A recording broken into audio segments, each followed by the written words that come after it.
चलो ये करो, डिस्क्राइब फॉसिल फ्यूल्स, ये रीड करो। Remain of plant and animal buried under the earth of million of year change into fossil fuel. हाँ, जो प्लांट्स और एनिमल्स मिलियन ईयर्स के लिए, बहुत सारे सालों के लिए बरी हो जाते हैं, ठीक है, वो रॉक्स के अंदर, तो उससे फिर फॉसिल फ्यूल बन जाता है। फॉसिल फ्यूल होता क्या वैसे? ये कोल, पेट्रोलियम और नेचुरल गैस होती है, ठीक है जी। Fossil fuel like coal, petroleum and natural gas are major resource of conventional power. हाँ, कन्वेंशनल पावर के मेजर रिसोर्सेज, आपको पता ही है, कोयला, पेट्रोलियम और नेचुरल गैस ही यूज होती है, ठीक है। Next They is, have limited reserve. हाँ, लिमिटेड रिजर्व, ये खत्म हो जाएंगे। ये कहते हैं कोयला, पेट्रोलियम, नेचुरल गैस लिमिटेड हैं, मतलब देखो मिलियन ईयर्स लग जाते हैं इनको बनने में, तो फिर है भी थोड़े कम ही है, ठीक है। Next, The rate of their construction of faster than the rate of their formation. so it is feared that they would be executed soon. हाँ, तो वो कहते हैं कि इनकी, देखो इनका यूज़ ज़्यादा होता है, rate of consumption is faster, लोग इसको यूज़ ज़्यादा करते हैं। किसकी बात हो रही है? Fossil fuel. फॉसिल फ्यूल क्या होते हैं? कोल, पेट्रोलियम और नेचुरल गैस। यूज़ ज़्यादा हो रहे हैं, लेकिन बन उनकी जो रेट मतलब स्पीड, जो फॉर्मेशन मतलब बनने की स्पीड बहुत ही कम है, इसलिए डर लगता है। फियर्ड मतलब ये हम सोचते हैं कि आने वाले सालों में ये ख़त्म हो जाएंगे, एग्जॉस्टेड सून, मतलब ये कोयला, पेट्रोलियम और नेचुरल गैस मिलेगी नहीं हमें। Next question is, Why is conservation of mineral necessary? Conservation मतलब बचाना, मिनरल्स को बचाना क्यों ज़रूरी है? Conservation of mineral is necessary because minerals are non-renewable source.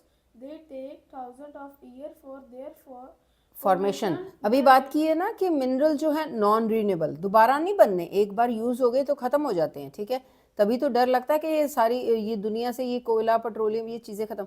Minerals भी ऐसे ही हैं, नॉन रीन्यूएबल, दोबारा बन नहीं सकते, तो ये ख़त्म हो जाएंगे। उसके बाद कहते हैं कितने साल लगते, हज़ारों साल लगते हैं इनको बनने में, मिनरल्स को भी। The rate of their formation is slower than the rate at which they are being consumed by human beings. हाँ, जैसे नेचुरल गैस की बात हुई थी, कोयला, पेट्रोलियम, फॉसिल फ्यूल की बात हुई थी, उसी तरह से ये मिनरल्स की भी बात कह रहे हैं कि ये भी, इनकी जो स्पीड बनने की है वो कम है, यूज़ हम ज़्यादा करते हैं। It is also necessary to reduce wastage during mining, कहते हैं वेस्टेज करनी कम करो, वेस्ट तो कोई भी चीज़ नहीं करनी चाहिए, तो वो माइनिंग के टाइम पे भी ये मिनरल की वेस्टेज नहीं करनी चाहिए। Recycling of matter should be adopt of conservation mineral source. हाँ, तो वो कहते हैं मेटल्स जो अगर यूज़ कर लेते हो, पुराने हो जाते हैं, उनकी रिसाइकलिंग होनी चाहिए, तो कंजर्व मतलब बच सकते हैं, इस तरह से ये मिनरल रिसोर्स बच सकते हैं। नेक्स्ट लॉन्ग क्वेश्चन भी पढ़ लो। How are mineral extract? हाँ, मिनरल एक्सट्रैक्ट कैसे होते हैं? ये इनकी ना ओर्स होती है, ये जब अर्थ के नीचे से, ठीक है, अर्थ की क्रस्ट के नीचे से जब हम डिग करते हैं, ठीक है, तब ये मिनरल्स मिलते हैं। और मिनरल किस फॉर्म में मिलते हैं? ओर की फॉर्म में, पूरे के पूरे फ्रेश या एक्सट्रैक्टेड फॉर्म में नहीं मिलते, ठीक है, प्योर फॉर्म में नहीं ये। हाँ, ओर्स मिलते, ओर्स मतलब दूसरे सॉल्ट की फॉर्म में मिलते हैं। Mineral are extracted by mining, drilling or quarrying stream of mineral. हाँ, तो ये इसका प्रोसीजर है, ठीक है, मिनरल्स को निकालना, एक्सट्रैक्शन ऑफ मिनरल। मिनरल कैसे निकालते हैं? ये 3 तरीके बताए हुए हैं। Next is, Drilling, quarrying. हाँ, next is open cast mining, shaft mining. The process of taking out mineral from rock buried under the earth surface is called mining. mining. Mining किसे कहते हैं? Process of taking out minerals from the rocks buried under the earth's surface. Surface, earth की surface के नीचे जो rocks हैं, ठीक है, वहाँ पे बरी हुए होते हैं, तो उनमें से निकालने हैं, उनको माइनिंग कहते हैं। Next is, Mineral rings at shallow depths are taken out by removing the surface layer in known as open cast mining. ओपर कास्ट माइनिंग ये होती है जो ऊपर ऊपर, धरती की ऊपर ऊपर तय जो होती है, शैलो, शैलो मतलब ज़्यादा डीप नहीं, तो वहाँ पे अगर पड़े हुए हैं तो ओपन कास्ट माइनिंग से हो जाते हैं, ठीक है, उसकी सिर्फ टॉप सरफेस को ही रिमूव करना। Deep bores called shafting. Shafts. Shafts are made to reach mineral depositing laying at great depth. This is called shaft mining. Shaft mining. Shaft mining होती है, एक तो होगी शैलो, एक होगी, शैलो मतलब ऊपर ऊपर, जो ऊपर ऊपर होती है, धरती के तय के ऊपर ऊपर पड़े हुए हैं, ठीक है, थोड़ा सा नीचे, तो उसको कहते हैं ओपन कास्ट माइनिंग। जो बहुत नीचे धरती को डिग करना पड़ता है तो उसमें डीप बोर करने पड़ते हैं, ठीक है, डीप बोर बहुत अंदर तक, उसको शैफ्ट माइनिंग कहते हैं। Petroleum and natural gas occur deep below the earth's surface. हाँ, पेट्रोलियम और नेचुरल गैस बहुत नीचे, धरती के बहुत अंदर तक नीचे होते हैं, तो इसलिए वो शैफ्ट माइनिंग होती है। Deep well are bored to take it out. This is called drilling. हाँ, तो इनके लिए डीप वेल बनाने पड़ते हैं, तो उसको ड्रिलिंग कहते हैं। Minerals that lie near the surface are simply dug out. This is known as core. हाँ, जो lie near the surface, surface simply dug out, वो बिल्कुल अर्थ की सरफेस के ऊपर ऊपर है, वो उसको बस डिग करते हैं थोड़ा सा, और उसको क्या कहते हैं, क्वेरिंग। ठीक है बेटे, next question. What is the Biogas. Biogas. How is it obtained? Write its two uses. Biogas क्या होती है, उसके दो यूज बताओ, पढ़ो।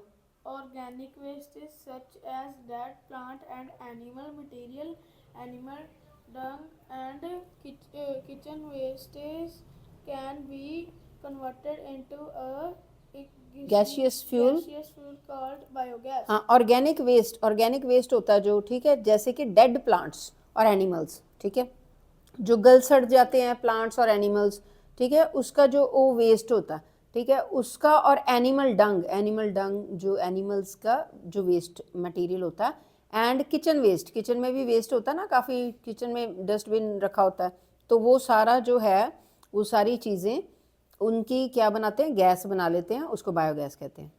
The organic waste is decomposed by bacteria in biogas disaster to biogas, which is emissionally a mixture of methane and carbon dioxide. हाँ, organic waste जो होता है ना, वो डिकम्पोज हो जाता है। ऑर्गेनिक वेस्ट जो अभी बताया ना, ऑर्गेनिक वेस्ट क्या होता है, जो प्लांट्स और एनिमल्स गल सड़ जाते हैं, मर जाते हैं, ठीक है, उसका वेस्ट ऑर्गेनिक वेस्ट बन जाता है, उसको बैक्टीरिया खा लेते हैं, और बायोगैस जो है, जो इसका डाइजेस्टर है, वो बायोगैस डाइजेस्टर में डाल के बायोगैस बन जाती है, विच इज़ इसेंशियली बायोगैस। क्या ये बताओ, बायोगैस कौन सी गैस है, ये मिक्सचर है दो गैसेस का, मीथेन और कार्बन डाइऑक्साइड। ठीक है बेटे, नेक्स्ट क्वेश्चन देखते हैं, इसके यूजेस क्या है, बायोगैस के यूजेस क्या है, पढ़ो जी। Uses of biogas. Biogas is used for cooking and lightning, हाँ, लाइट जगाने के लिए लाइटिंग, और लाइटनिंग के लिए और कुकिंग के लिए यूज होती है। It produces huge amount of organic manure. Organic manure क्या होता है, खाद, ऑर्गेनिक मैन्योर भी बनता है इससे, ह्यूज मतलब बहुत ज़्यादा। ठीक है, next. What is the need for using non-conventional source of energy? हाँ, तो non conventional sources of energy का क्या ज़रूरत है यूज़ करने की, फर्स्ट पॉइंट पढ़ो। The increased uses of fossil fuel is leading to their shortage, क्योंकि फॉसिल फ्यूल ज़्यादा यूज़ हो रहा है, बन कम रहा है, तो ये शॉर्टेज हो सकती है। Second is, if the present rate of their consumption continues, their reserve will get exhausted. ये ऊपर भी आया था पॉइंट कि अगर ऐसे ही हम ज़्यादा चीज़ यूज़ करेंगे तो ये ख़त्म हो जाएगा। their use also causes environmentally pollution. हाँ, अब ये देखो, जो भी हम कोल, फॉसिल फ्यूल क्या होता है, coal, petroleum and natural gas use करेंगे तो इससे ये पोल्यूशन भी होती है। Next is, Hence, there is a need for using non-conventional sources like solar energy, wind energy, Tidal energy, which are renewable. हाँ, तो फिर कहते हैं, ये अगर पेपर में ये भी आ सकता है, नॉन कन्वेंशनल रिसोर्सेज क्या होते हैं, तो नॉन कन्वेंशनल रिसोर्सेज होते हैं solar energy, wind energy, tidal energy, तो ये रीन्यूएबल है, लेकिन फॉसिल फ्यूल जो है वो रीन्यूएबल नहीं है। ठीक है बेटे, On the map of